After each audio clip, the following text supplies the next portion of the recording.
You're listening to the official Wrestling News Source podcast. For all of your information, go to WrestlingNewsSource.com or find us on Facebook by searching WrestlingNewsSource.com or WNS Podcast. Now, here are your hosts, Daniel Herron, Tyler Abear, and Doug. That's right. What's up, everyone? I am Daniel Herron. Tyler Abear. I'm Doug. And we welcome you to episode 118 of the official podcast for WrestlingNewsSource.com. For all your information, go to WrestlingNewsSource.com. You can check us out on Facebook, WrestlingNewsSource.com. You can find us on Facebook, WNS Podcast, on YouTube, WNS Video, and on iTunes, Wrestling News Source Podcast. And guess what? We're on that thing called Twitter. Woo-hoo. And it's at WNS Podcast, and for the main site, WNS Source. We're also on tout at WNS Podcast. So there you go. Welcome to the show, everyone. Got a lot to talk about, obviously. WrestleMania. We're going to cover what happened on Raw this week. But first, we're going to dive into, I guess, the weekend. How you guys doing? Y'all have a good weekend? Good, solid weekend? Not yeah, too bad. Pretty okay. Cool. Very nice. So we got to enjoy. I didn't get to catch the Hall of Fame. Airs tonight. Okay. Awesome. Well, still might not be able to catch it, but anyways. So congratulations to everyone who did that. But you know, we're going to start the show off with an iTunes review.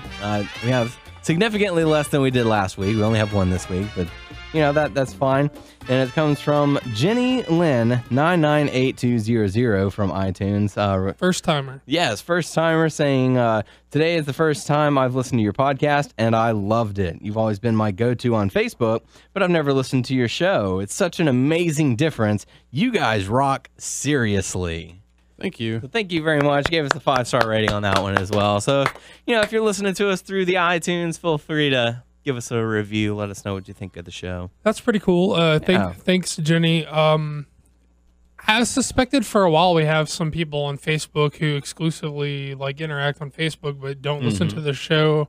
I guess this kind of proves the theory, but I'm glad that she gave us a shot and apparently liked it enough or well enough to give us a review, a positive review. So we really appreciate that. And we certainly do appreciate it. It's always good to hear back some feedback from the fans, especially when it's positive. We kind of try to ignore any negative feedback we get, but, take it as you can.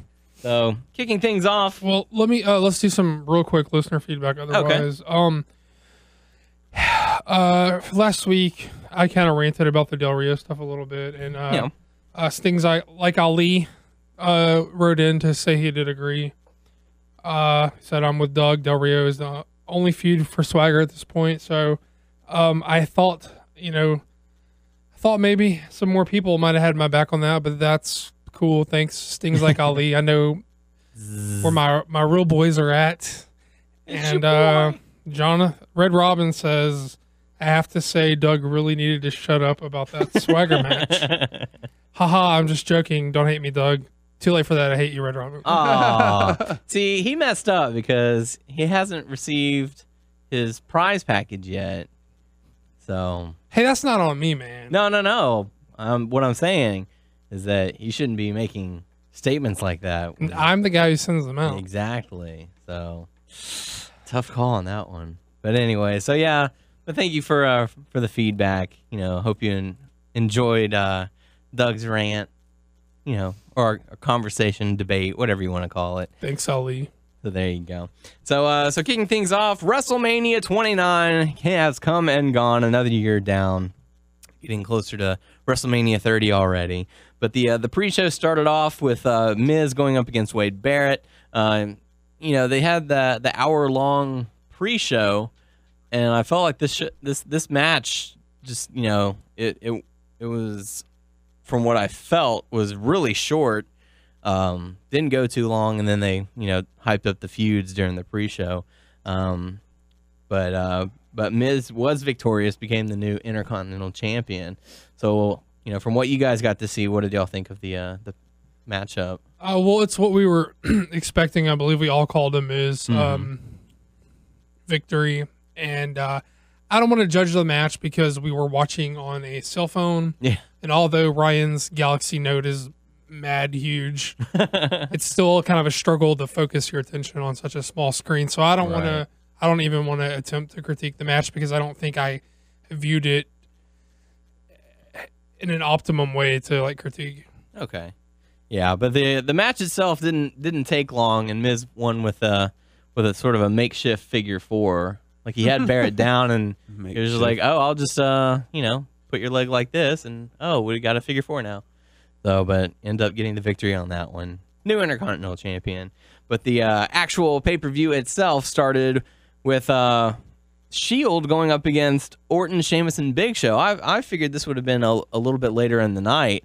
I was kind of surprised that they started this one off. It kind of gave me, worried feelings that Sheamus, Big Show, and Sheamus were gonna end up walking away with this one.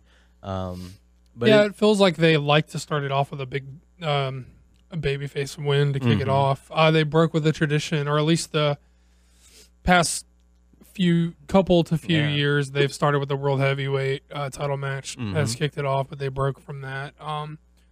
So yeah. Yeah, it was a refresher because I'm glad that the World Heavyweight Championship match went on a little bit later in the night. But yeah, the Shield ends up being victorious over Randy Orton, Sheamus, and Big Show. A lot of conflict between Big Show and Orton and Sheamus. Show wanting to get involved with the matchup, and Orton tagging himself in as Sheamus was reaching out, and that sort of set Big Show off. And they had nice moments. They were getting ready for the triple power bomb, and Big Show comes in and spears everybody and knocks them all down. But what did you guys think about this matchup? I liked it. Shield looked really good. All guys. I liked that they kept them strong. I had my doubts about if they would.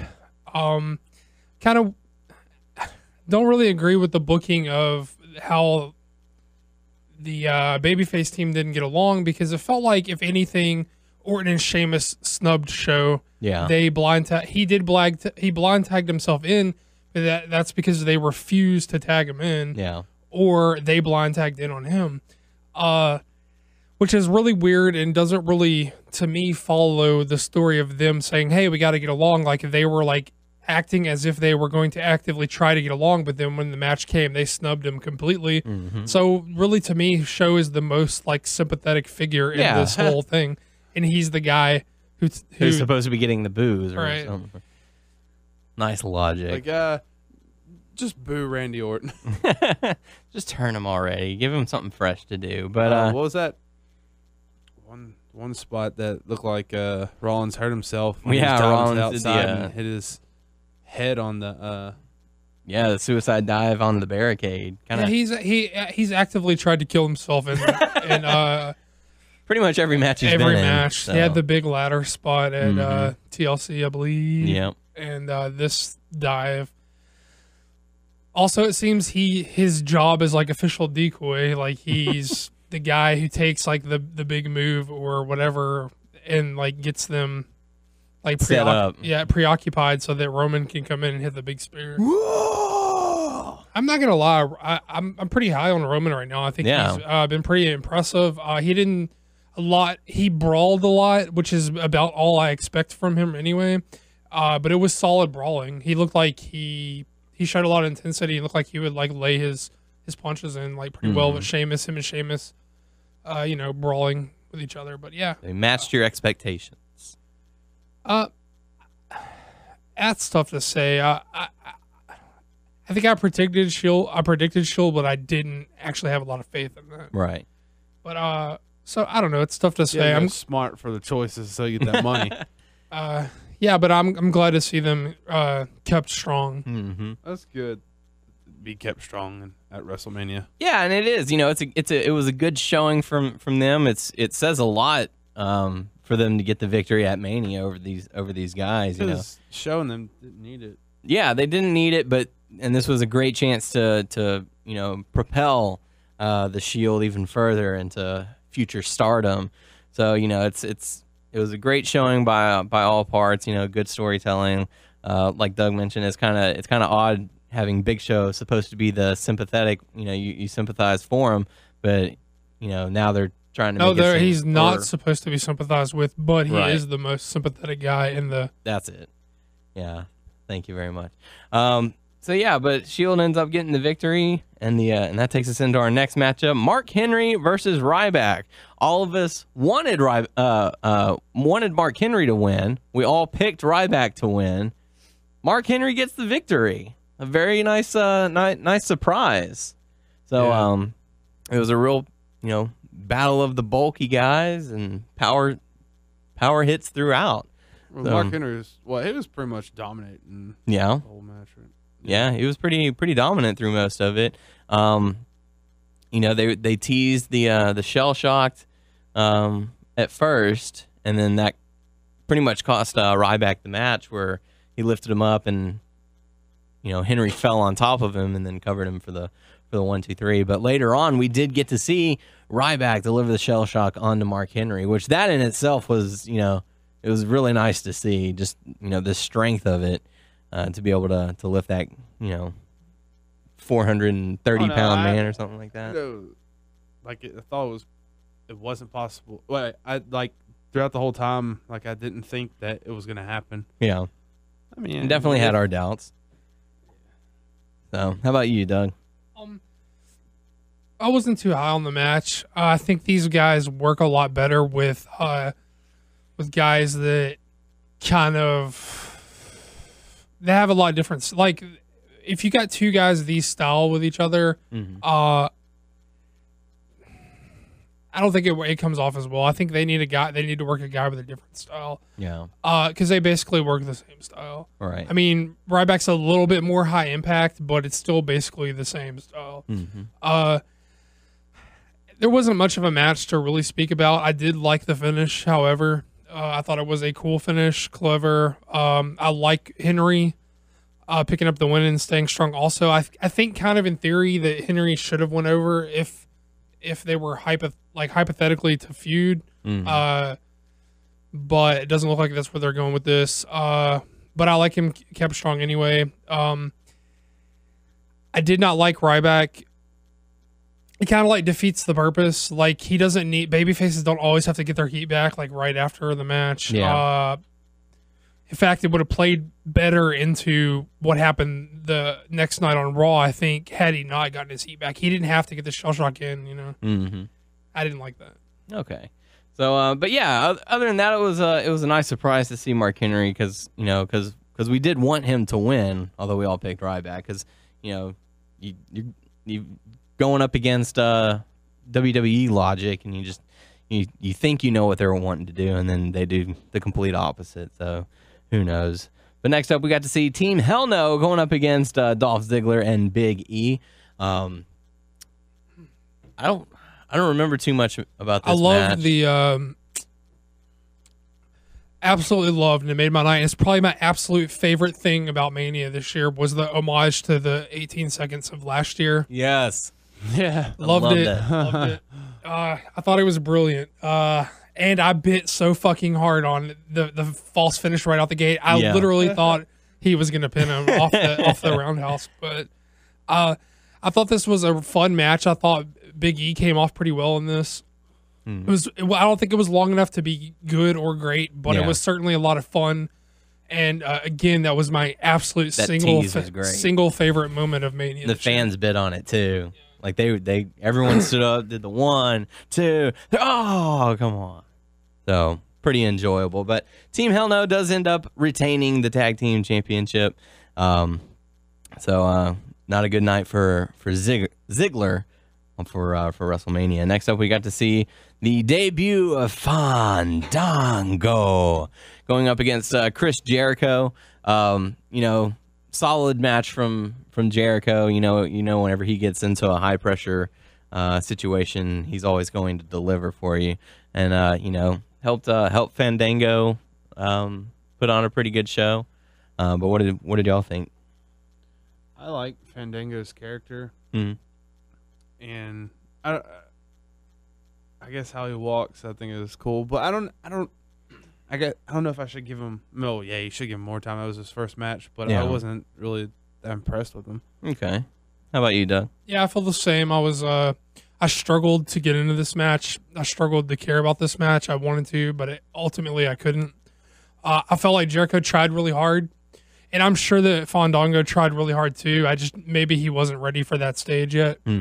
The finish was real sloppy. But I mean, hey, he was the right guy to go over. I just was not impressed with the match. And that lion salt from like 3 feet away. I mean, Jericho tried hard. And again, I have no doubt that this is to date the biggest night of Fandango's career. Right. And I'm sure he busted his ass, but it just did not come off like he was ready. Yeah. And I struggled to care. I never watched a season of NXT with Johnny Curtis. Which one, the Redemption one or the original? The one, both. If he was on 2 of them, I didn't watch it. Yeah. So I the don't. last season kind of centered around him as like a kind of a douchey guy. It was okay. I mean, I saw clips online of him getting that rag with chloroform. Yeah, that was pretty funny. But I mean, I never saw him wrestle, so okay. So yeah, it gives you something to look forward to see how his character develops, how he is in the ring. So we'll have to see. I don't think he completely shot the bed. I just don't think it was. It wasn't an awful match, but I thought it was all right. But next up, we got to see the World Heavyweight Championship. It was Alberto Del Rio versus Jack Swagger. Very shocking that Jack Swagger kind of got the jobber entrance. I like the video package that they did, but they cut back from that, and Swagger's already in the ring, and they're playing his music. It's like, wow, we completely missed his entrance, So that was kind of a bad sign of things to come for Jack Swagger. The match played off well, and Del Rio ends up getting the victory. I really need to go back and rewatch WrestleMania, because I don't remember as much as I would like to. I feel like watching it at a party is fun, but I don't really think that you can possibly give it the attention to actually, have a lot to say about it, because everyone's talking, everyone's gonna say, oh, hey, what about this? Or I'm gonna go get some more food, and whatever. Get some more drinks. Oh, I mean, I almost hate to watch it alone, but I just mean I don't think you can really have an undivided attention at a party on it. You know what I mean? Yeah. Watch it on the DVR after everyone's left. Yeah, maybe. This match was okay, I guess. I didn't love it. I expected better from these guys for whatever reason. I felt like the crowd was dead, and I feel like the crowd really. A lot of people make a big deal about card placement of matches. Well, it certainly felt like this year they mixed it up to where it was a logical progression built to where the higher profile matches were at the top of the card. But I think the show suffered for it because the crowd was burnt out. Yeah. To have all those high profile matches in a row. I think that's a good case to be made for staggering the quote unquote more important matches throughout the card and giving the crowd downtime between the bigger matches with lower key matches. I think that's a good argument because I really felt like the crowd was dead from they definitely top loaded the show. Yeah. And that's what people claim they want, but it didn't feel like they reacted that way at the show. Yeah, and I think after the Taker CM Punk match, the crowd was just dead. It was gone from then. Yeah. So, the matches themselves were okay. I didn't feel like this was one of those great WrestleManias that are going to have people talking for years. I for sure felt underwhelmed. Yeah. The set looked great. The cards, in theory, you look at the card and you're like, oh, that's a good looking card.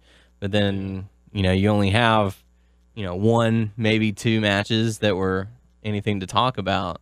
So yeah, Del Rio ends up retaining on that one, which takes us into the Undertaker versus CM Punk. And I felt like this one was the match of the night. With CM Punk's animation, he was amped up. He was ready to fight the Undertaker. From the moment the Undertaker came out and they had that entrance where the hands are reaching out to him and all that, just that overall presence. And then I thought the match itself was pretty good, with CM Punk trying to prove that he's not afraid of the dead man. He taunted him and walk the rope, screaming old school, and I felt like this was probably the best match of the night. I liked the stuff you just said, Mm-hmm. but like and don't get me wrong, people have their bad days with certain things in the ring, but they kind of fumble with a lot of moves. Yeah, and but I mean it's not a.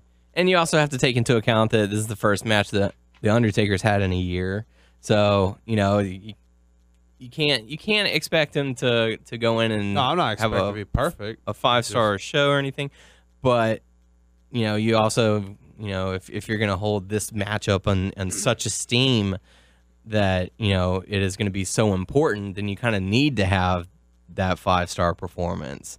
So I don't know if they need to go for 22-0 or 21-1 or whatever it is next year, because I think they will. Yeah. I think that Cena Taker is too big of a match to leave on the table, and it has to happen before he's gone. I think they should do Cena versus Taker next year, and then I think he could hang it up after that. Yeah. I think it's too big of a match to not happen at Mania. Okay. 'Cause that's never happened. No. I do feel like it was the best match of the night, but I feel like that's awkward praise because that they don't. It's not built so that anybody can have the match of the night. Right. The guys lower on the card know they have to keep it within a certain range. They are not given that, so it's a little bit weird praise saying that, but it was in fact a match of the night. Like Tyler said, it was sloppy in a handful of spots, and The spot where Punk jumped off the top rope and landed awkwardly on his leg. I mean that not so much that for me. There was a couple of sequences of counters and such that they came off really clumsy to me and real sloppy. There were a lot of those throughout the night. I felt. But I thought that the storytelling was strong enough to forgive the sloppiness, and I do feel like it was a really good match. I do feel like it was the best match of the night. But again, that's weird praise saying that because not everyone's given that opportunity to have that caliber of match. But yeah, I mean, it was probably, like you said, the best match of the night. Okay. I did, there was some nostalgia to it with, Undertaker walking the ropes and then doing the sit-up as, Punk had him in the Anaconda Vice. Which was pretty cool. It was, yeah. So there, you go back and it's going to be one of those enjoyable matches to watch, but it's, I feel like this is a better match than their last one. Then, Which I forgot what pay-per-view it was between Undertaker and Punk. Oh, you're talking like way back, like 2008 or something. Back whenever Was that Nate? Maybe it may have been I don't think sooner. it was Nate. I'm not sure, but yeah, Back It was definitely sooner than 8. Yeah. So, not too bad. It was match of the night, but you could just tell by our voices, it wasn't like, oh my god, this was It was cool that Living Color played Punk to the ring, but I'm not Yeah. big on like heels getting the live entrance Yeah. because you should make people want to boo him. Mhm. Even if people are going to cheer who they want, it is at least your job to try and make him hated. So Yeah. don't give him stuff that people are going to be excited about. Even though it was cool to see, don't get me wrong, but you're supposed to try and make him hated. Right. So don't give him the flashy stuff that people are going to cheer. Mm-hmm. And Paul Heyman throughout the night, you got him you got 2, you're 1 second away, similar to how it was against The Rock at the Royal Rumble. Paul Heyman is just He's like the best second out there. Mhm. I mean, like, I don't know. good work from him. So next up, we got to see Triple H versus Brock Lesnar in a no-holds-barred match. And if Triple H loses, he must retire. And Triple H ends up getting his revenge from SummerSlam. I just wanted to throw one more thing in there from the Yeah. Punk stuff. I'm sorry. Sure. We kind of moved on, but I wanted to No. say it. But I think the thing that's making Taker's matches suffer now, it's because we all know that there's no drama in the match. You can't bite on any false finishes because you know that Taker is going to win. Right. So it takes a lot of drama out of the match. It's like that natural feeling, like say that I got. I mean, I'm sure you guys got it too. That I got whenever I thought Daniel Bryan was getting the 3 count off the homage to last year. Since it's like you don't get that feeling at all. Yeah, it's kind of like they're just going through the motions, right? I mean, it could be they can still tell a really good story, and it can still be a solid match, but the drama is gone, like because there's no question about the finish. Yeah, I don't know. I'm sorry, I just wanted to throw that out. But it does make it interesting because you're like, oh, they are teasing you a little bit, like this, this could be the year, and the false finishes do kind of get you every once in a while, but I don't think not in that match it didn't for me. Yeah. But Punk was never built as a guy who was a legitimate threat to the streak. Mm-hmm. He came off like a more of a chicken shit like heel run to where he pretty much cheated his way through the last however long of his title reign. Yeah. So he never really came off as an actual like threat. Mm-hmm. It was more of a personal match than it was about the streak. The only reason that they built it up was to keep people reminded that he's 20-0. But yeah, so moving on from there, we got to see Triple H defeat Brock Lesnar in no holds barred match. I don't know. It seemed like they were trying to do shades from the Lesnar Cena match at Extreme Rules last year, but I felt like it fell flat. And there are also reports that Lesnar got knocked out like 5 minutes into the match or something like that.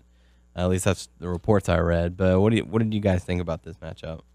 I don't at all feel like it was shades of the Cena match, because if it was shades of the Cena match, I would have loved it a hell of a lot more than I did. Mm-hmm. That match was totally rad. It was my match of the year last year, and I don't think that it could be touched. See, I think the problem is that Triple H has always worked toe-to-toe with him. He has never worked from beneath like Cena did. Yeah. And maybe he didn't have to do it this match, but he certainly should have done it the first match that they had, and he didn't at all. He wrestled him toe-to-toe. So it doesn't put Brock over as the beat. Like Cena put Brock over so much harder than Triple H ever did, and that's the face of your company. Yeah. And so your part-time guy can't show that much, that can't put Brock over that hard. I don't get that. And I didn't love the match. I really didn't, but I loved Brock screaming. I don't know why, but that was pretty awesome. Yeah, but it just, I don't know. I feel like Brock was the guy who should have went over. Mm-hmm. If they're gonna do anything meaningful with him, I feel like he should have won here. And that could have been Triple H's send off, where he can. Yeah, I mean, it's not bad company. I mean, Flair went out that way. HBK went out that way. Mm-hmm. It's like, where does Triple H go from here? Who is he going to face? Unless they just keep him off camera. I won, and I'm not retired, so I can come back anytime I want. Well, I mean, I can understand them wanting a guy to be able to pop out every once in a while if they want to try to pop a buy rate or want to try to do something else. But don't put that step on the match. Mm-hmm. It could just be a rematch. He broke his fucking arm twice. Mm-hmm. That's reason enough to want to fight him again, right? Make it an I Quit match or something. I don't know. Where they don't have to actually, resign or whatever, I wasn't feeling it, and I didn't like at all Triple H trying to get the win off the Kimura, So he hit some pads in a fucking training montage, so now he's an MMA We need a dude. montage. Yeah, that's a lot of bitter work right there. That's so much bitter work. A 10-second clip of him hitting some pads, and now the dude's a fucking MMA Watch star. what I can do to these ropes. So, whatever. Tyler, what did you think about the matchup? I don't know. I didn't enjoy it that much. I mean, when it comes to Triple H, I'm not a humongous fan. But it is what it is. He's not a bad in-ring wrestler. I don't want anyone to get the impression that we're saying that. We're saying that his ego and the way that he either books himself or allows himself to be booked is in a way that is almost never beneficial to the company or to the guy he's wrestling. And it's always beneficial to him and keeping that aura that he wants about himself. Yeah. So, what can you do? He's going to be in charge once, Vince steps down. Well, I kind of love like the way he's the steps he's made in the company. Yeah. I just want him off TV if he's going to be that way. Or if he's going to be on TV, do that whole, corporate role saying, hey, we're here to make things right or something. I don't mind him. I don't mind him wrestling occasionally. Like I said, he's not a bad in-ring guy, but he doesn't ever give the other guy enough to make it worth him having the match with them. Right. So, where can you go from there? But next up, we got to see the main event, which is John Cena versus The Rock for the WWE Championship match. They cut out the Tons of Funk and the Funkadactyls versus Rhodes Scholars and the Bella Twins. I can understand because you kind of pressed for time, but they ended up closing it out 15 minutes early, at least the pay-per-view. So there was still time. They could have worked into it. No video packages before the match. You gotta think that match wasn't gonna go more than 5 minutes anyway. Yeah. And I know like 15 minutes going off air early seems like a nitpick, especially when they do it almost every pay-per-view. Mm-hmm. This is the most fucking expensive pay-per-view of the year they had. Yeah. That's a $70 pay-per-view. They had 4 hours to kill in that pay-per-view. They had 9 scheduled matches to be on air. And they did 8. So, and they had a Diddy performance, the Hall of Fame inductions, the Special Olympics announcement. Diddy, don't do songs B.I.G. was in unless you're going to raise him from the dead. Yeah. So, I get it. I understand. Hey, the stars are out. Let's use them to our advantage.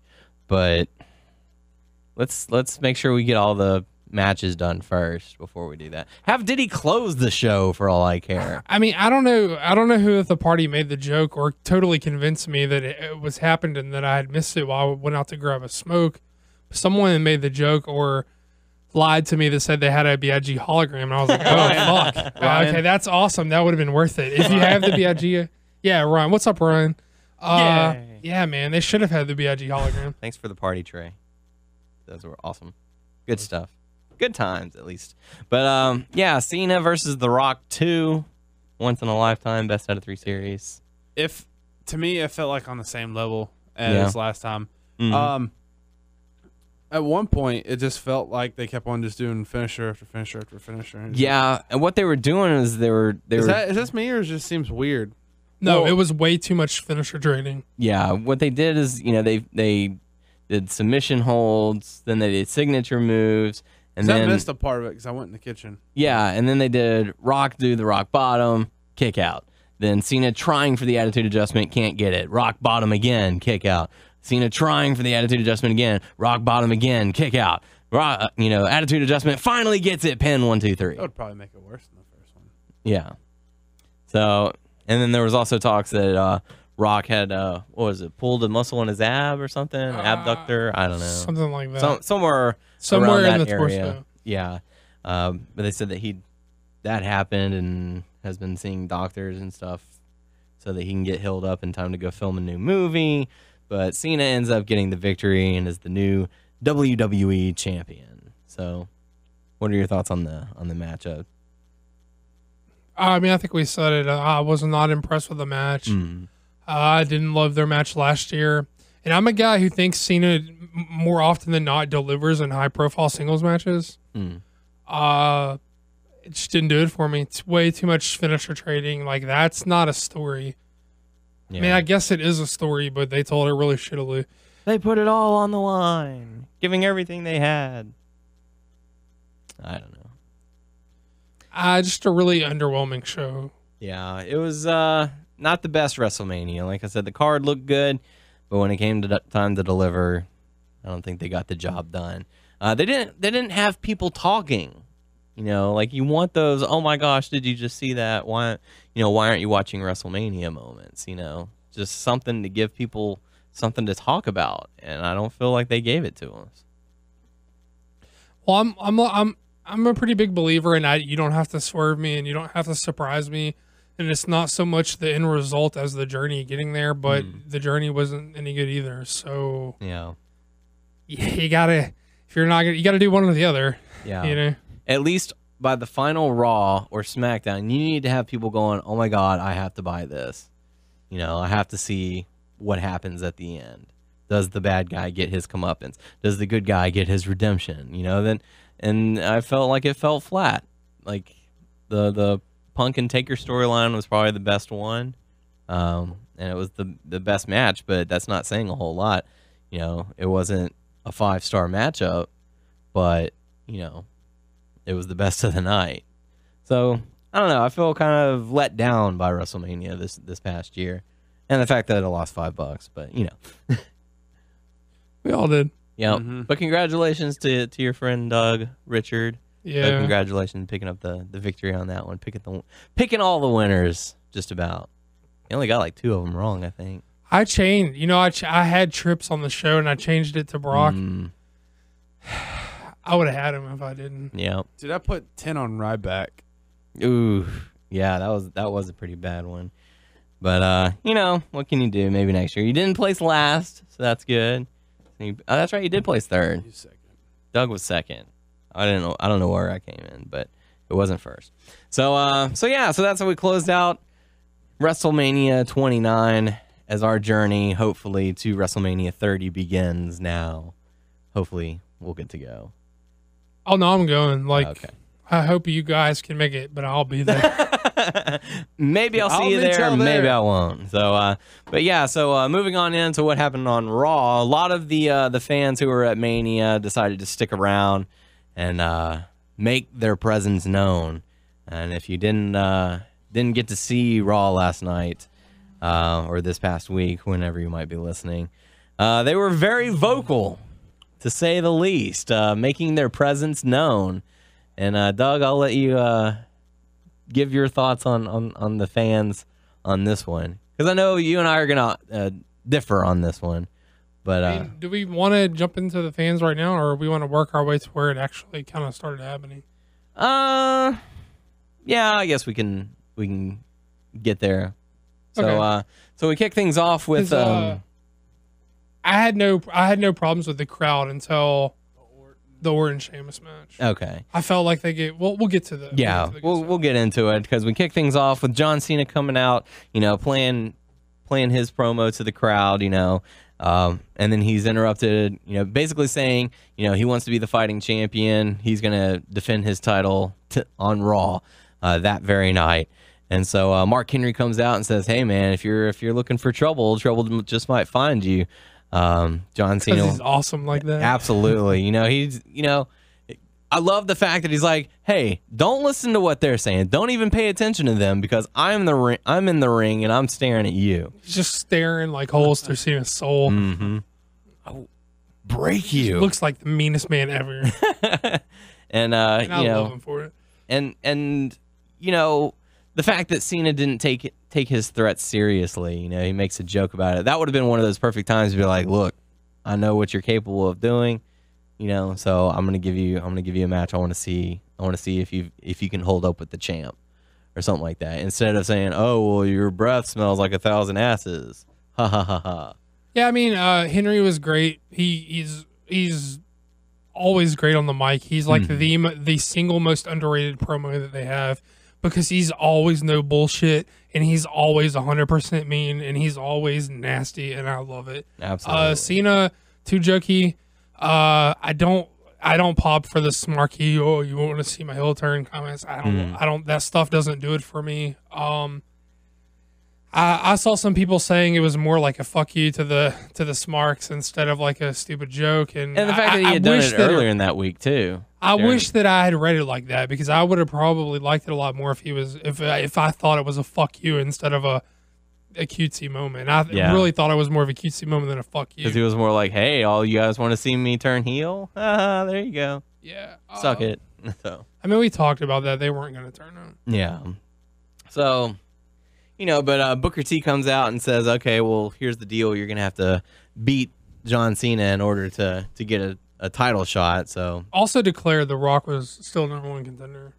Yes, but was not. There was a lot of like, is this bullshit or not, floating around on the internet about The Rock. A lot of people seem to think The Rock may have felt double crossed, and that he possibly maybe wasn't too happy about having to come out talk about his loss to Cena and then get beat down by Brock, who they wanted to do Lesnar Rock, either at SummerSlam or Mania. He wasn't too happy about having to get beat down by the guy who just got his ass beat by Triple H. Yeah. That being a possibility. Some other stuff floating around maybe as a possibility.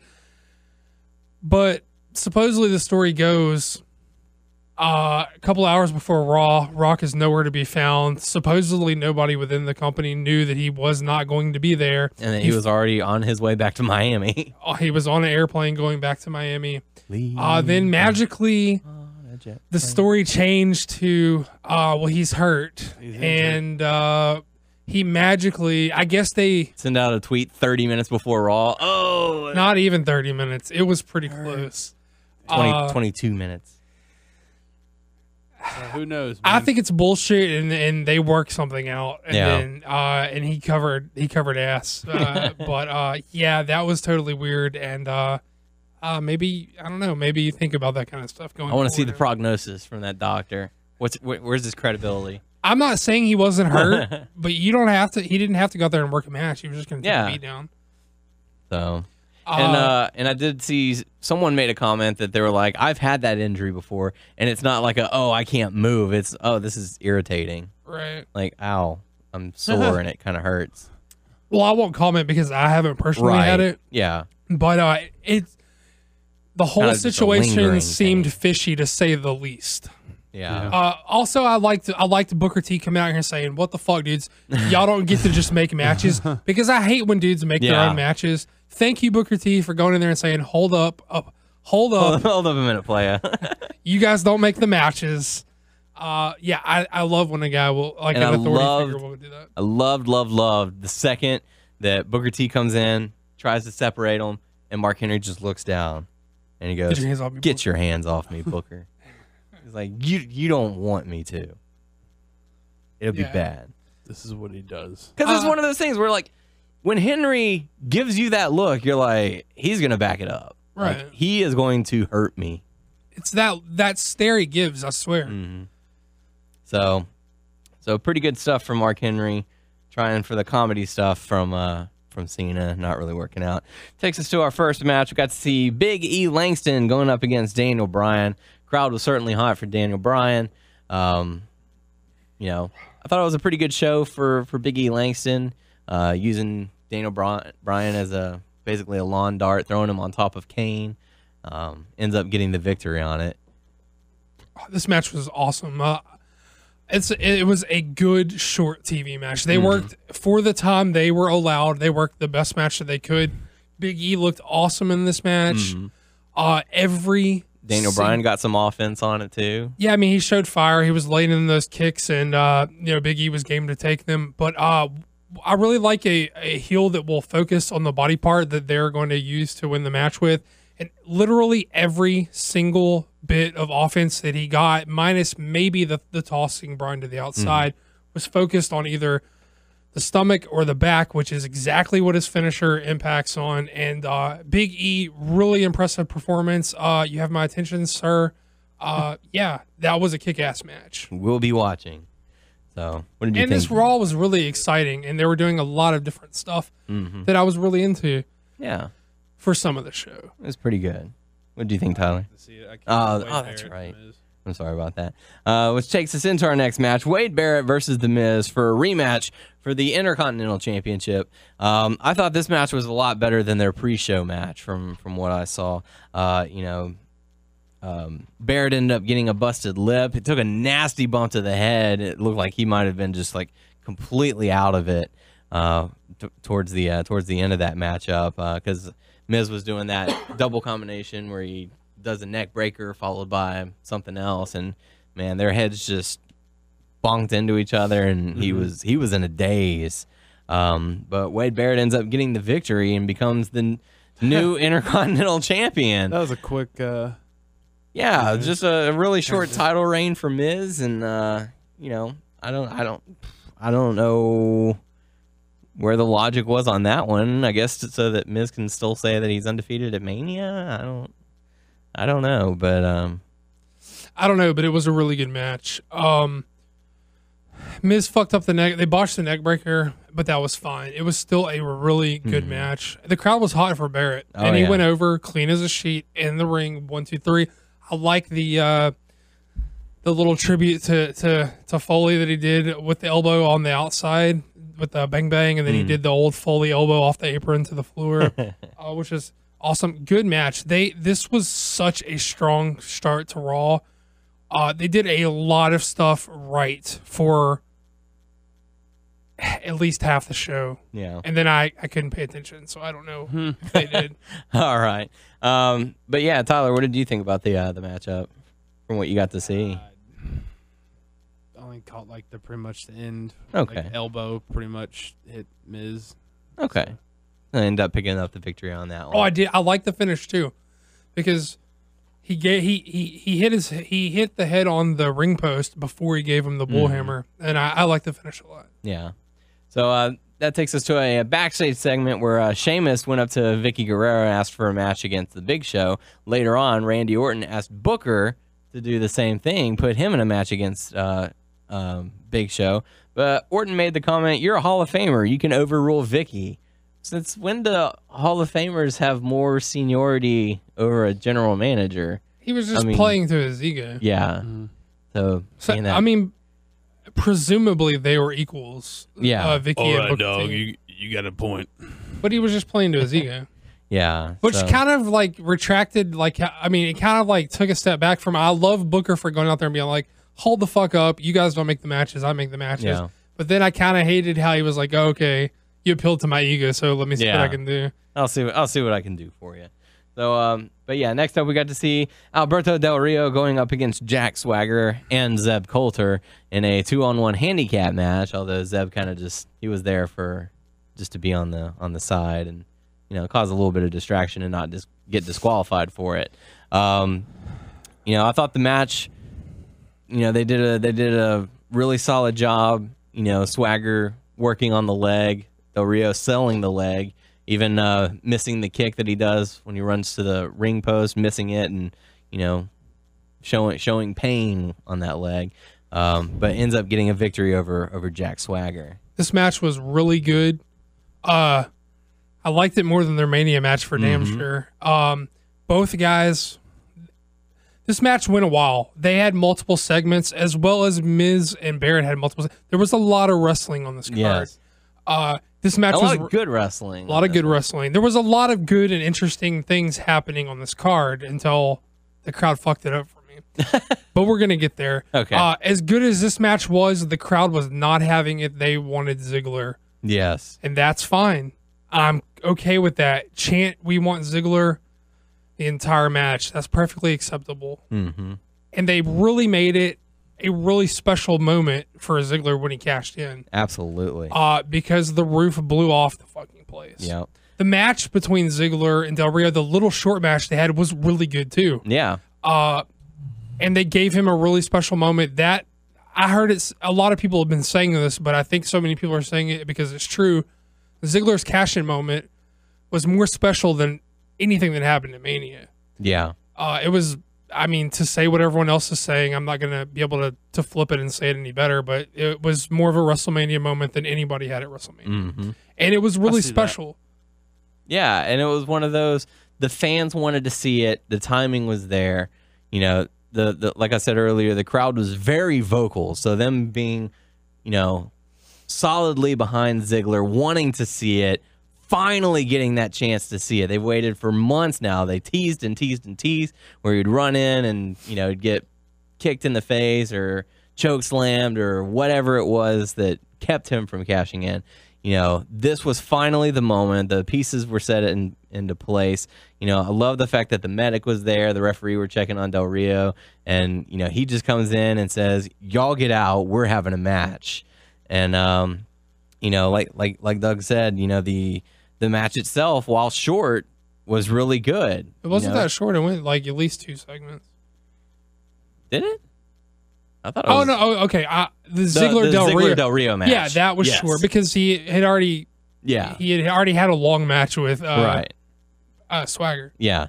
So, the match between Ziggler and Del Rio, it was short, but it should have been. Yeah, and it was a very good. They teased that Ziggler would lose it, and like not only was it a really awesome win for Ziggler and really special, they made Del Rio look like a fighting fucking baby. Absolutely, because he was like hanging on the ropes by his arms, like not putting any weight on his leg. He looked like his legs were shot, which good selling, no problem with that. It was fucking fantastic.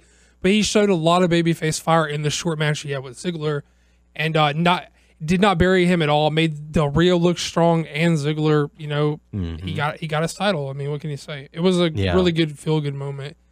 And I love the touch that they did whenever Ziggler got in the cross arm breaker, and he started tweaking on the foot to get the ankle and the leg hurting, so that caused Del Rio to let go, and that eventually ended up costing him the match. But the roof blew off the building on that one with the fans excited. So, where do you guys see Ziggler's title reign going? Do you think it's going to be several months? Do you think it's going to be just like until the next pay-per-view? Like where do you guys? I know it's really early to talk about it, but you can kind of get a feel as to what he might have. I think it's really too early to say, but I think they're invested enough to where he's not going to be dropping it at the pay-per-view. I think they're at least that invested in him.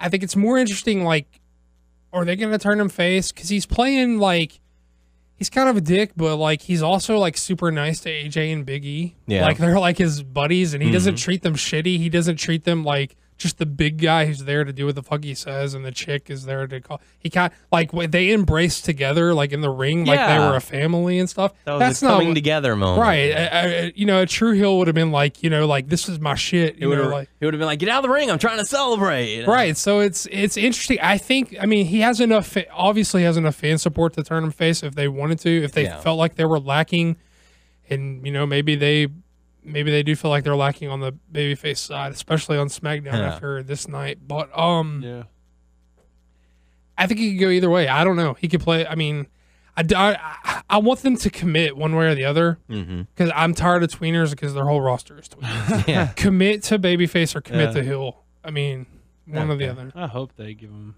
more than like I hope they give him more of a reign than until the next pay-per-view. I hope it, like more. Hold it till SummerSlam or something. Yeah. Like give him a build, because like he's waited this long, the fans have waited this long. So, let's see what he can do. Give him a few months and see what he can dish out. He's gonna sell his ass off. So, might as well see what he can do with it. Next up, we got to see the Undertaker come out and start to deliver a speech about how he dedicated the match to Paul Bearer. And before anything else could happen, he's interrupted by the Shield. So the Shield comes down, surrounds him in the ring, and then the pyro goes off. Team Hell No come to make the save and even the odds, and Shield decide to turn away. I was so fucking giddy to see my man Daniel Bryan make the save on the Undertaker. Check out my boy D-Bry. You guys don't even understand. I was loving Raw already, but I was so giddy when Daniel Bryan and Kane made the save on the Undertaker. Just to see, just the thought of Bryan in the ring with Taker like that, like he had his back or something. It was fucking awesome. I love that shit. It was absolutely great. Something you don't see often. Yeah, to see where he's come. Someone made the mention on the comment on our Facebook page. To see where he's come in just the few years that he's been in the WWE, it's only hopefully a good sign of things to come for his future in the WWE. I know they're not, but how fucking awesome would it be if it was those three versus Shield at Extreme Rules? That's sort of what I was gonna ask, because do you guys possibly see that at Extreme Rules? They didn't show it like on air, but the picture you posted on our Facebook page where they all have the backwards Undertaker pose with Daniel Bryan in the middle. Oh my God, I was so giddy just seeing that shit. I was like, that's when the Shield should get theirs. Yeah, have the Undertaker, Kane, and Daniel Bryan get the victory. So cool. I'm all smiles just thinking about it. It was so cool. This Raw was so fun for a while. Pretty enjoyable stuff. So yeah, you know, we've heard the story of CM Punk and the Undertaker, where Undertaker was talking to Paul Bearer and said, "Hey, CM Punk, come here. Have you met, or Paul, have you met CM Punk? He's one of us." Is this sort of the quote unquote one of us showings for Daniel Bryan? Is he a, you know, made guy now? Is he? I think he's been made. Well, yeah. Well, you know, he's obviously he's made a name for himself with the yes and the no chance, and you know his successful title reign. But you know, I think this might take him to that whole next level, because now not only are the fans in love with the Brothers of Destruction tag team or whatever, but they love the Undertaker, and now these two guys, Undertaker and Kane, have allowed Daniel Bryan to get in the middle of it. So, you know, does this elevate him even further than what he probably could have on his own? No, I don't think so. I don't think this will get him anywhere that he wasn't capable of getting on his own. I am biased. He is my favorite. I'm unabashedly a fan of his, and I will make no secret about it. But I honestly believe he's capable of getting anywhere in this company on his own merit, on his own in-ring skills, and on his own charisma and, you know, just ability. Mm-hmm. That being said, I was really giddy and I loved it.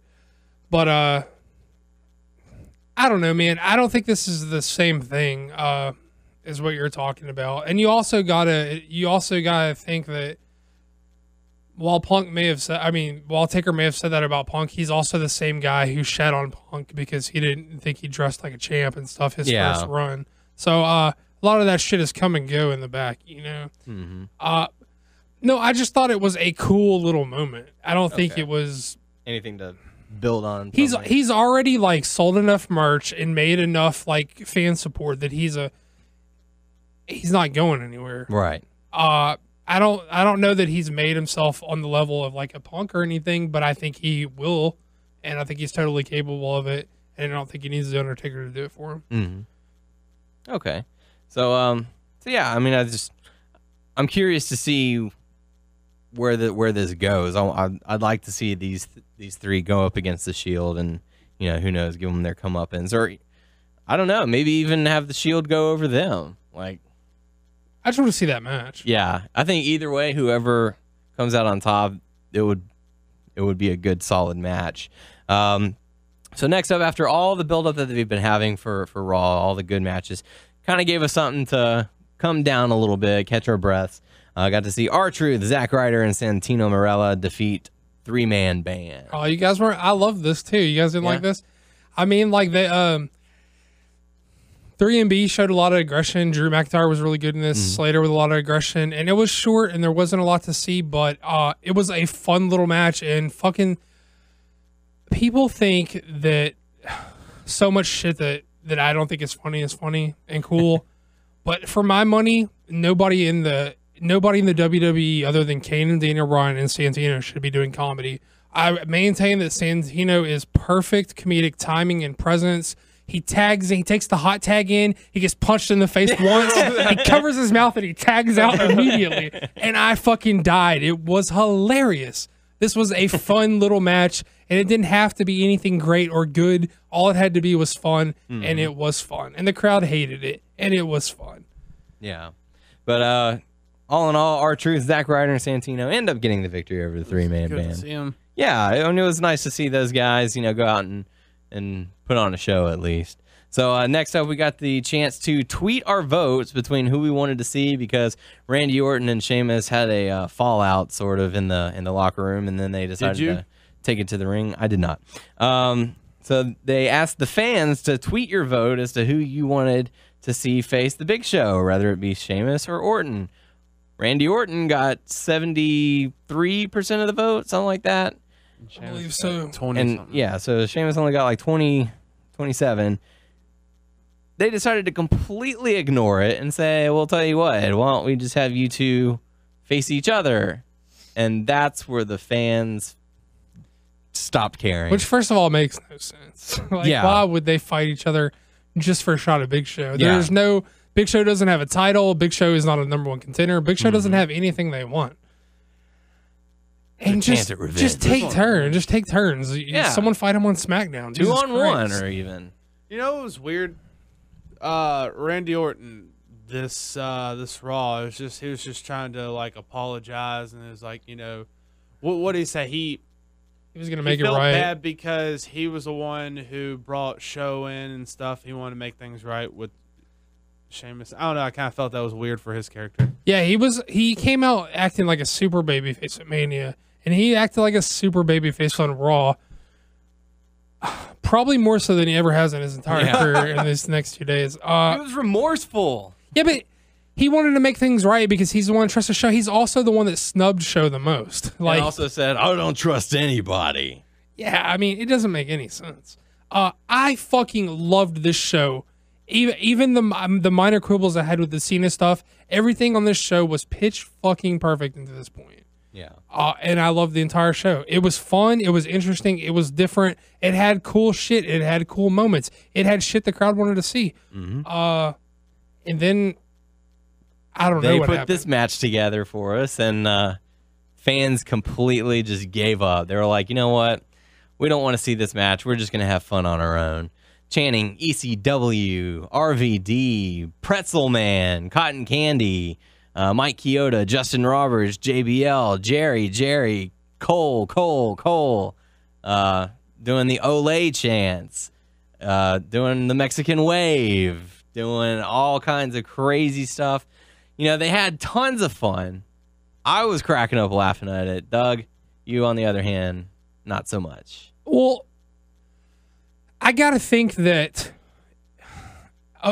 I mean, it should. I feel like it needs to be stated that it wasn't just a match that they didn't want to see, that they lost their shit for and then regained their composure throughout the rest of the show. Right. It fell off the fucking tracks for the rest of the show and blew up. No, I mean, I'm serious. They did not recover from this. Mm-hmm. They took the whole show off the tracks. The announce team was like befuddled. They had no choice but to acknowledge it. Yeah. I gotta believe that there are like one of two reasons that you did this. I mean, like, first of all, okay, why do you think that they lost their shit on this match? And like, before you say it, I just want to say I'm fine with them not wanting to see the match. Yeah. I don't think it was quote unquote disrespectful to Orton and Sheamus. Mm-hmm. But why is it that you felt that? Would you say it was disrespectful to the fans for saying, we're going to have you, tweet your votes and then just completely ignore it? They're like, well, what's the point of us even participating? Why are we even here? Well, I do feel like Orton would have won the vote anyway. And I do feel like they've shown precedence of doing that. Yeah. All along. I don't think there's any question that they either book it into a way where the crowd is going to pick who they want, mm-hmm. or they'll just rig it to what they want. Well, yeah. I mean, if you're going to rig it, make it, 52-48 or something, make it seem close. There are a lot of people who like Randy Orton. I know, it shocks me too. Yeah. But, that's why they like lost their fucking minds. To be honest, I have no idea. Why? Okay, you guys. I got a lot of shit to say, so you guys tell me why you thought it was okay or it was fine. I mean, you want the fans to be vocal. You want them to have fun, and that's fine. And I understand where you're coming from as well, because going back to the 20th anniversary of Raw, we were there and we were getting ready to knock someone out because, there were 3 of them, Daniel. Well, yes. So if you condone that, you're condoning 16,000 of those people in an arena. But it was all in unison, at least. They were at least having fun. Whereas, I don't know. The chance that they were doing before this match seemed somewhat relevant. And it was. Yeah. That's why they wanted Barrett to win. Mm-hmm. Fine, pick the guy you want to win and cheer for him. Boo the guy you don't want to win. You didn't want to see that match. You chanted for Ziggler because it was relevant to the match. Fine with it. Like, I will roll my eyes really fucking hard at who people pick and choose to cheer for. Yeah. But ultimately, even though it kind of bunches my panties a little bit, Like, I don't ultimately care. This I fucking care about. Yeah. I'm sorry. Go ahead and say whatever you want because I got like a whole bunch of shit. Yeah, it's fine. But like I said, I know where you're coming from because of the people that we experienced, like the situation that we experienced. However, this is, tons of people who got to stick around after WrestleMania who probably don't get to go to a Raw event, and they were just having fun. They ended up having tons of fun, I don't know. I thought that the crowd was so wacky that I found humor in it, and there's nothing wrong with chanting, but it was just like they went off the deep end, and they never came back. And they never came back to chanting Mike Chioda, Justin Roberts, Pretzel Guy, Cotton Candy. I don't like the random stuff they chant. I'm gonna be honest with you. I've been to enough places where people, it shouldn't get on my nerves when people just chant stupid stuff. I tend to roll my eyes too and whatever. But I know it's a larger scale or whatever. But like, I'm gonna be honest with you. These days, when I hear ECW chants, I don't really like to listen to it because it annoys the hell out of me. Yeah, stuff like that and other things like that. Like the Fandango thing, that was all right, but I mean, during his match. Yeah, during his match, but I mean, I don't really care. But just like stupid shit that doesn't go with it, I don't like. Yeah, and it really made me wonder if like someone might have actually like spotted RVD in the stands, because that was sort of the one that set it off. They started chanting RVD. They were chanting shit before that. They were doing Randy Savage before RVD. Yeah, that's true too. Look, this is my thing. Like, if you didn't want to see this match, that's fine. You can boo both guys for all I really care. I'm gonna roll my eyes really hard, but I don't really care. But to hijack the show, I think is like kind of fucked because, look, if you're that uninterested in the product to where you don't want to see this match or most of the matches that are left on the card, if you hated everything, why are you there in the first place?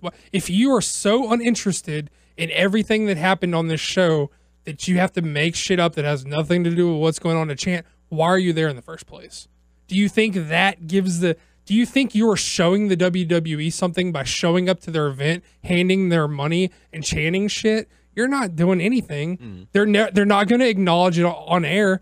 I mean, they'll say like, yeah, these people are fucking weird, but like, how did they put those fans over? They waited till the cameras cut and Cena went back out and he said, "Hey, you guys were great tonight." And and he played to the crowd and Cena won the people over. And they're, you know what? Just like they did when Daniel Bryan, when the yes chants happened, they didn't do that shit on camera. They fucking cut the cameras and he went out and addressed the crowd afterward. You're not ever going to show the WWE. If you were so uninterested that you feel like you have to go and make a scene and protest the show in some way or something like that, they have your money. They don't give a fuck. This shit will die down. It's not going to last. If you don't care about this product and you feel like you need to make a statement about the guys that are in the ring that you don't want to see, here's a tip. Don't go to the fucking show. Don't give them money. If you really want to, I think they said that was a 16,000 seat arena. If you really want to make a fucking, like, you want to get noticed that you're unhappy with a product, don't buy a ticket. Because I guarantee you, if 8,000 people show up to a 16,000 seat arena, they're probably going to switch some shit around and see what's going to work. But if you're so uninterested in any fucking thing that they have on that show, why are you there in the first place? You're going just to be the annoying guy who thinks they're funny or cute or clever or getting yourself over? Fuck you. You fucking suck. You make me sick. Like, I could not fucking watch this show from this point on. The match was probably slow and plotting and boring, but you know what? They had shit after this. And I was pulling my fucking hair out. The only reason I didn't shut this shit off is because I had to come and talk about this fucking shit on the show. And I still can't tell you a goddamn thing that happened from this point on, except for the Ryback shit. I don't fucking know what happened because you're a fucking dumbass. You think, and I read so many like reports from people that were there. They were like, this was the best Raw ever. Yeah, it was shaping up to be a good fucking Raw until you fucking ruined it. There was cool fucking interesting shit happening. And you think, I've heard reports of fans saying, we made Fandango. You didn't fucking make shit. He debuted at WrestleMania and won his fucking match. Vince already had Fandango as a guy he was interested. You didn't make fucking shit but an ass of yourself. You fucking suck. You ruined my fucking time watching Raw. I don't fucking get you people. It's stupid. You derailed a whole fucking show and you didn't prove anything but how fucking stupid you are. God damn. Like people are like, this is the new yes chant. This ain't the new fucking yes chant because Daniel Bryan, people protested that shit, but it was relevant to the match and they did it on the show it happened. And you know what? They didn't fucking make Daniel Bryan anyway. Because what happened? Vince did what he wanted to do anyway. He fucking put him in a tag team with Kane, and it just so happened that he was fucking talented and people liked it anyway. They didn't shoot fucking Daniel Bryan up to the top of the card after he got fucking out in 18 seconds and everyone chanted yes for however fucking long. That didn't happen, did it? He toiled in the fucking mid card in a fucking comedy gimmick. He's just so goddamn good that it fucking worked and people loved it anyway. You didn't fucking protest and do anything but make yourself look fucking stupid and ruin everybody else's fucking time who's trying to fucking pay attention to the show. God damn. You are awesome. You think you're fucking awesome? You fucking suck. God damn. You are... Listen, it is a part of the wrestling show for the crowd to participate with the wrestlers via fan interaction. Cheering, booing, chanting. That's part of the show. But it is not the show. If you want to be part of the show, go to wrestling school, become a fucking wrestler, and get in the show. Otherwise, quit being a fucking dumbass and running my fucking Raw. Because it was fucking awesome until you started to be a dumbass. I'm done. Doug rant. Doug out. To the extreme. You okay? All right? Yeah, I'm okay. You feel better? A little bit. You get it? Walk it off. See, it's good. No, I know there's more stuff I wanted to say, but I got so emotional about it that I can't remember. Yeah, but it's good to get that out. You know, you don't want to bottle that up because that's not good.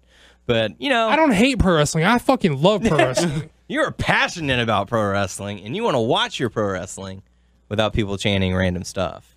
It didn't have anything to do with the show. Yeah. At all. Yeah. They were just trying to get themselves over. Yeah. They weren't doing anything. They weren't making a statement. If you want to make a statement, don't buy a ticket. That's how you make your fucking statement. You vote with your dollar. Okay. Otherwise, if you don't want to see what's on the show, don't come to the show and run it for the people who want to see what's on the show. Although I do have a question for you because you did mention, you did mention Daniel Bryan with the yes chants and stuff like that. That did spark the yes T-shirts, the no T-shirts, and stuff like that. Do you feel like this might have any significance for Fandango getting any sort of more success than what he might have? Yeah, they're gonna throw some merch together. Okay. But he already because like his theme music is climbing up the charts on iTunes right now. Yeah, but the thing is Vince was already gonna make the guy. That crowd didn't make the guy. He debuted at WrestleMania and he beat Chris Jericho. That crowd doing whatever they were doing didn't make that man. Vince already decided he was going to make that man before that crowd ever showed up, or he wouldn't have beat Chris Jericho at Mania. And it wasn't even like we love Fandango, so we're going to hum his music into our fingers like this. Yeah. Because when Jericho came out, they popped harder for Jericho beating his ass. So they were just saying shit just to say it. Chanting Lion Salt and all that. So if they thought they did it because they love they cheered harder for Jericho when he was beating Fandango's ass. They like the theme music more than they like Fandango. They'll have something that'll say da da da. Oh yeah. But Fandango was awesome whenever he was trying to get him to say his name right after he was. It's Fandango. Which was still awesome. But that crowd sucked. I seriously hate you. I seriously hate those people. You aren't fucking funny or clever or smart. And you did not, please, if you take anything away from what I said, you did not make Fandango. Vince was high on the guy before you ever fucking showed up.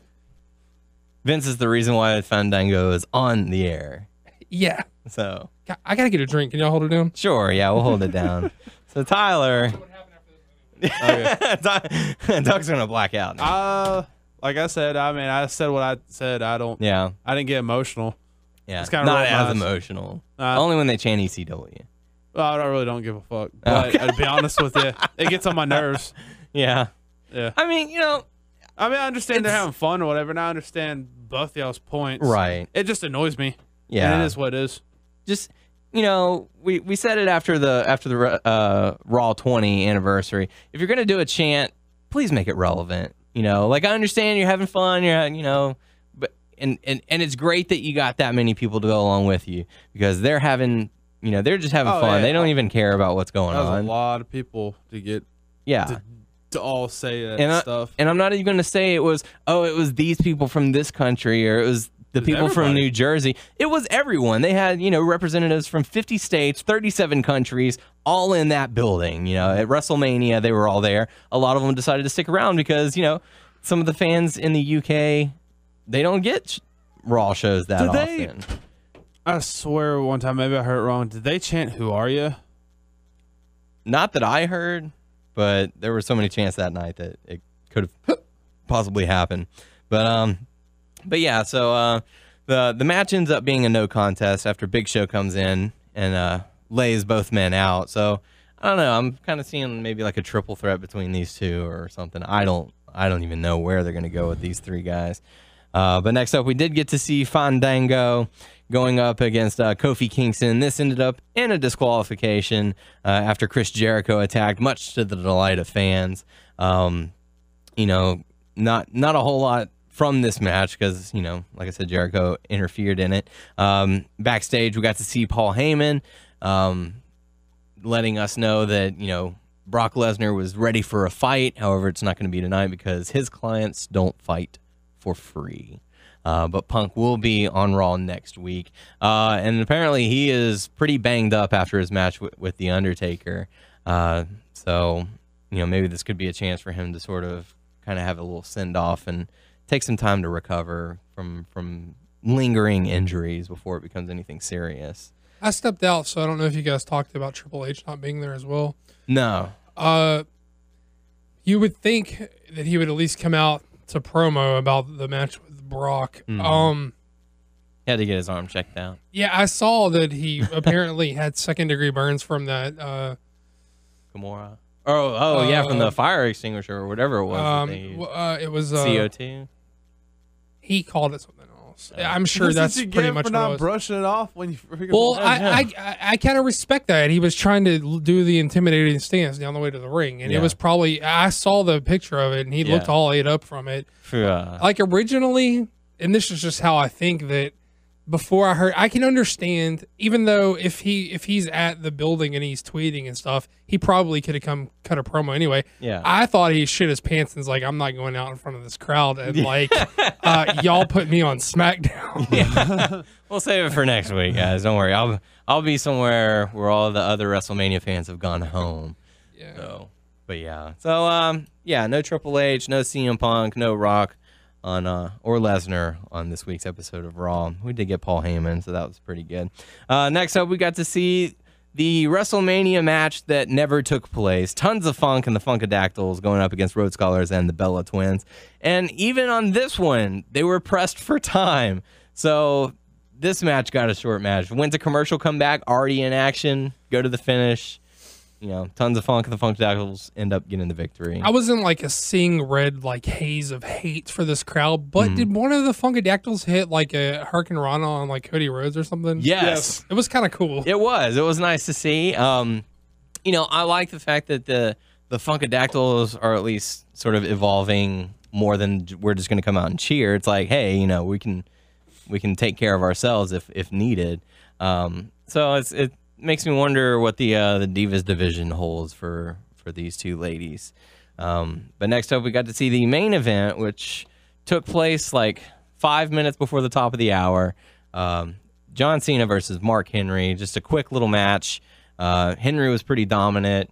Attacked Cena, saying "dance now" because the fans were still doing the Fandango chants. Can I say one more thing? Sure. I wanted to say so much more stuff than I did, but I got kind of emotional, and I think I kind of unintentionally edited myself. But that crowd was so uninterested in everything that happened, but they got so much shit that they wanted. They were cheering their ass off for Barrett, and they got a Barrett title victory clean on the show. They wanted Ziggler more than fucking to lose their virginity, and they fucking I mean, I'm just saying, like, hypothetically, not saying that the crowd was virgins, although they acted like it. They got the Ziggler cash in. They had so much to be happy about and entertained by, and but they just gave up. They wanted more. They wanted more. You got two of the things you've wanted badly. Like you got the Ziggler cash in that everyone's been clamoring. When are we gonna see it? Yeah. I hope it happens in my hometown. You don't get to dictate the whole fucking show. They gave you so much to be happy about. I don't get it. And they did sing Mark Henry's theme as he was coming out. Yeah, I don't care. Okay. That's not changing my mind. Like I was done once they started doing that. But yeah. So the match was very short. Mark Henry was very dominant. You know, Cena did the selling that he just got hit by a Mack truck, which, you know, Henry's about that size, so it's pretty explainable. You know, they brawl to the outside, and Cena pushes Henry into the stairs as the ref counts up to 9, and Mark Henry ends up getting counted out for this matchup, giving Cena the victory. So not the number one contender. Not the number one contender, although I really like the thought of it, the tease for it. I could really get behind a Cena Mark Henry program. Definitely. Because it would be Cena working from under against this powerhouse. Which he's really good at. Yeah. Mm-hmm. So, you know, maybe for future dates, I think they were kind of just testing the waters on that one. You know, Henry gets back into the ring, delivers the world's strongest slam to Cena. Ryback comes out. Fans go crazy again.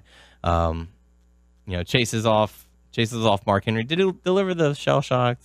He did. Okay. Yeah. So he did that, you know, and helped Cena get up.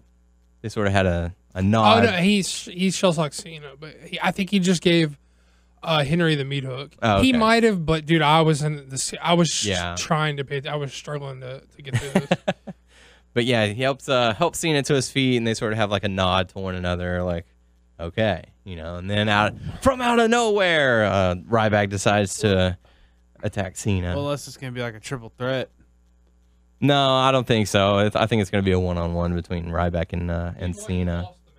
Yeah. So, you know, what can you do? Well, but also Ryback still needs to get back at Henry. Well, I think they're using that as motivation for his new outlook, shall we say? Yeah. So Which would have worked a lot better if he didn't get his heat back on Henry. Like it would have played into his quote unquote, I guess, like frustration more. Yeah. I thought it was done well, but I think it's kind of hard to, if he's just going to be just another tweener who wants to fight everybody and hates everybody, or if he's going full blown heel. I think it's kind of hard to say at this point. Well, they're probably going to go with the storyline of, you know, it came down to you and me at the Royal Rumble, and you know, you cost me my WrestleMania moment, ended up losing to Mark Henry, and you know. Yeah, but you think he's a full blown heel, or you think he's just a tweener like everybody else? Too soon to tell right now, especially since he did give the, because Orton will RKO anybody in the ring too, but he's but Ryback came out, you know, he sort of had that persona whenever he, you know, did the little arm gesture to Cena or whatever, you know, that sort of, you know, sort of a heelish mood. And Cole selling it as well. Like, Ryback, what are you doing? You know, why are you doing this? I can't believe this. You know, might as well have just said, you've turned your back on the WWE universe, you know. So, I don't know. We'll have to see where it goes next week. If they give him a mic, I don't know. I hope not. Yeah, see, I think that's problematic. I think he has to display some motivation for this, even if it's just, you cost me the Rumble. Yeah. Which I don't think he's articulate enough to get through even that much of an explanation. So they have to, he just has to be like super strong and silent type, or he's got to get a mouthpiece. Speaking of, going back a little bit, did you get to catch the promo in the ring between Randy Orton and Sheamus? What's my line thing? Yes. You caught that too? Okay, good. What's my line? Yeah, because he's like, tonight. Hang on, what's my line? What's my line? And like Sheamus gives him like this look, like, are you serious? You just kind of say what I just said, but yeah. He's like, no. Big Show is mine tonight. But the Big Show is mine tonight. So that's indicative of a lot of problems. Like they don't let the guys just talk kind of as themselves, you know? Yeah. I don't know. I heard they're going to be moving more to bullet points as to, hey, memorize these 3 pages of dialogue. It's like, here's what you need to talk about. Well, they should be given the points that they're supposed to hit, like where they need to go with the promo, but they should be able to talk as their own character. Yeah, you should be. You should know your own character. They shouldn't be telling you like who if you've been in the business for more than 10 years and you don't know who your character is now, it's a problem. Yeah. If your name is Randy Orton. So there you go. So yeah, so we'll have to see where it takes for Ryback. You know, at least the people were talking, you know, fans were going nuts. That's pretty much how we closed out Raw. So we'll have to see how the fans react next week when it's a more, I'm going to say, calm crowd. Well, I was looking at, I was reading some shit earlier, and supposedly those people are already starting the same shit at the SmackDown taping, so I'm not too amped about it. But I do want to give some shout-outs really quickly to some people who got my back on hating this crowd on our Facebook page. Okay, first off, Craig Onion, I don't know if he was being sarcastic or not, but he did say, "Let's go, Doug." Clap, clap, clap, which made me wonder if he is being sarcastic or not. Now, is he trying to make that a 3-syllable chant? Or I don't know. Or would it be "Let's go, Doug"? Let's go, Doug. I don't know. Or, "Let's go, That's Doug." okay. Maybe he can. Maybe he can write it. That's 5 claps. Yeah, it's supposed to be 5 claps. Maybe he can write it and explain A, if he's mocking me, and B, how many syllables are in the chant and how many claps are needed. Well, he specified 3. Let's go, Doug. There you go. Let's go, Doug. I want to Chris Salustri, thank you for getting my back on this. Andrew Lehman, thanks for getting my back on this. John David Guerrero of Nightmare Pro Wrestling. Go check out his comic, guys. I'm ready for Comic Palooza so we can get that drawing. You can order a sweet-ass Daniel Bryan print from him. I think it's nightmareprowrestling.com, but you may just Google Nightmare Pro Wrestling. But yeah, thanks for all those guys for agreeing that this crowd sucked. If I missed anybody, I'm sorry. Yeah. All right. I'm not against people having fun. Yeah. I'm really not. Just try to stay relevant. Yeah. So there you go. So that's how we closed out Raw. We don't have Q&A this week. We do have 2 hot topics for you, though. It has been announced that the WWE will hold pre- and post-shows for all pay-per-views for the near future. So I kind of liked the pre-show that they were doing where they had, you know, some of the WWE legends up in the press box and stuff like that and talking about it. Because it kind of gave it that feel that they're building it. It's, you know, it's bigger than other pay-per-views. I didn't get to watch the post-show. Didn't hear a lot of good things about it, actually. I heard it was kind of just boring and it took a lot of the energy out. But look, if you're going to do a post show, then you use your full pay-per-view time. Exactly. Yeah, because if you're going out 15 minutes early and you skip the match, you're just fucking padding content. Yeah. And you're way overexposed at this point. Mm-hmm. So there you go. The other hot topic we have learned that Scott Hall has had successful hip surgery. He's going to be on the road to recovery now. So best of luck in the recovery on that one, Scott. Time to get out of bed and start doing yoga. Yep, time to start getting yoga without a hip that pops like nobody's business. Just painful to listen to.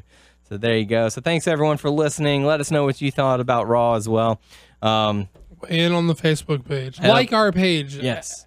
And weigh in there because we have too many things to check and we can't check the WrestlingNewsSource.com one.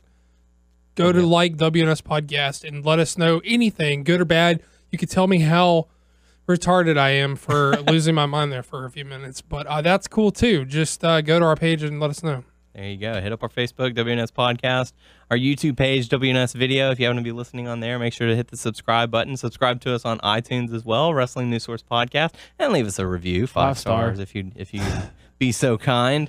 And check us out on WrestlingNewsSource.com and WrestlingNewsSource.com on Facebook as well. 5-star. That's what we need.